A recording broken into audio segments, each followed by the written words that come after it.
What institution of society or structural aspect of modern life would you change given the chance? This is a tricky question, but the for me, if you by answering this question, because there's so many difficulties in the world right now, you kind of instantly sound like an asshole, right? Because it's like, what are you going to do? Prison reform first? Is that where you start? Education, education. Yeah. Where do you? Militic was like, and the Fed. Yeah. Like, right. Like, is it going to be that? Okay, we'll end the Fed. But then what about, the massive homelessness in the streets of the United States? Yeah. What about, will ending the Fed stop that? Like, what is the question, I think, is good, but I think the core issue is, how do we improve society?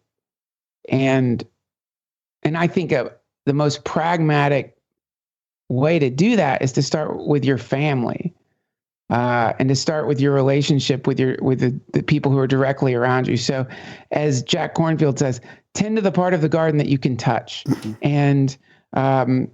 And I think a sort of exploration of an individual's identity and the problem of suffering and the false solution presented to us, that if you go here or there or eat this or that or take this or that or buy this or that, your suffering will in some way or another be assuaged, or that there's some point after, shifting phenomena around in specific forms where your suffering will diminish.